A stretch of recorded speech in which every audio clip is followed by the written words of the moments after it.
Saudara, kekasih Tuhan, puji syukur pagi hari ini kita dapat berjumpa kembali di ruang Zoom ini.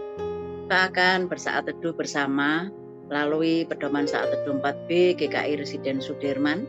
Hari ini Jumat tanggal 3 Maret 2023 dengan tema berdoalah kepada Gembala yang penuh kasih.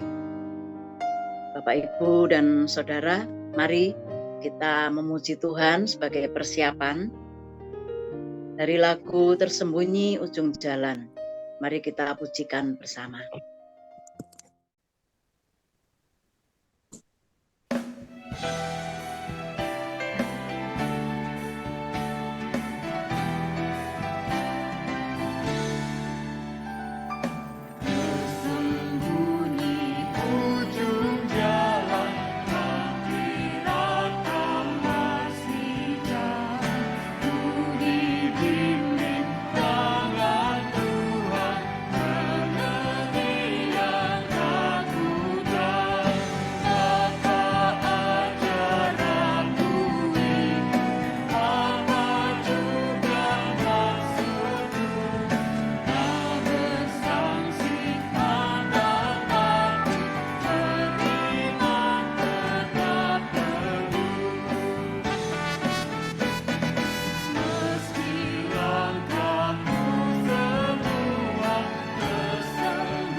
Bapak, Ibu, dan Saudara, ketika dalam penderitaan, terpuruk, atau diperlakukan tidak adil, biasanya kita tergoda untuk mencari-cari kesalahan. Entah itu mencari kesalahan diri sendiri, orang lain, atau pihak-pihak yang membuat kita menderita. Kita juga suka menyalahkan keadaan, konteks, dan bahkan tidak jarang kita juga menyalahkan Tuhan. Apakah setelah kita melakukan semuanya itu, keadaan kita akan menjadi lebih baik? Alih-alih menjadi lebih baik, yang ada justru kita semakin cemas, jengkel, dan kehilangan akal sehat, sehingga menjadi semakin menderita. Bapak, Ibu, dan Saudara, hari ini kita akan belajar dari firman Tuhan dari Mika 7 ayat 18 sampai 20, nanti akan dibacakan oleh Pak Yosa.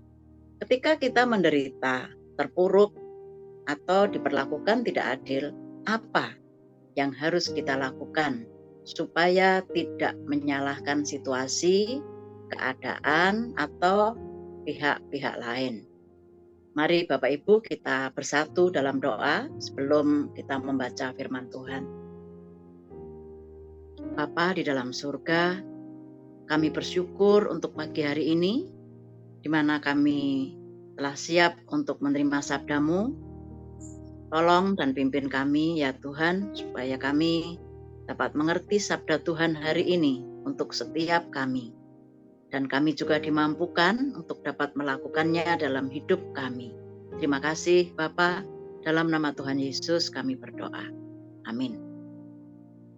Mari Bapak Ibu kita membaca kitab kita. Kita akan membaca dari Mika 7 ayat 18 sampai dengan 20 yang menjadi dasar untuk renungan kita pada pagi hari ini. Mika 7 ayat 18 sampai dengan 20. Siapakah Allah seperti Engkau yang mengampuni dosa dan yang memaafkan pelanggaran dari sisa-sisa miliknya sendiri, yang tidak bertahan dalam murkanya untuk seterusnya, melainkan berkenan kepada kasih setia?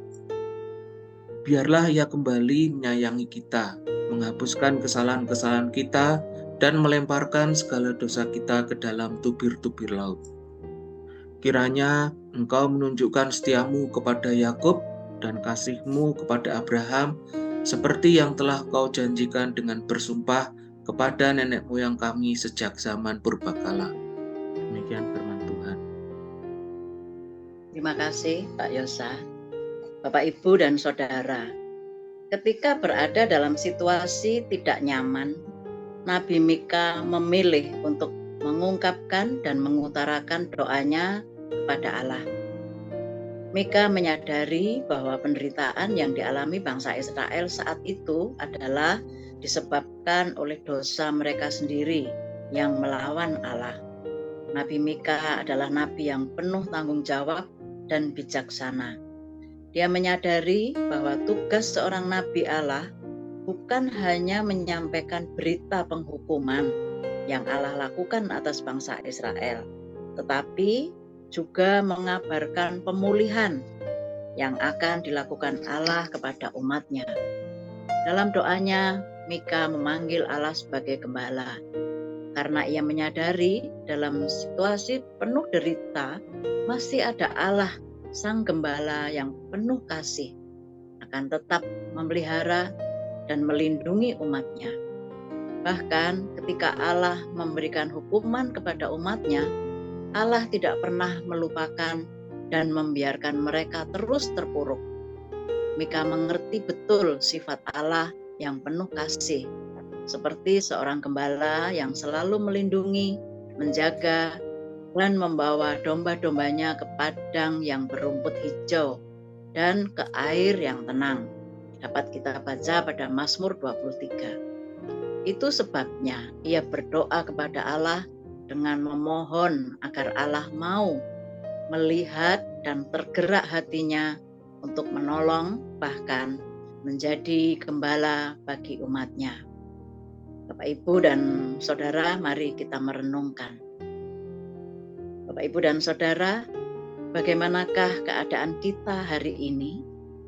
Jangan pernah putus asa. Jangan salahkan keadaan, apalagi mencari kambing hitam atas terjadinya penderitaan kita.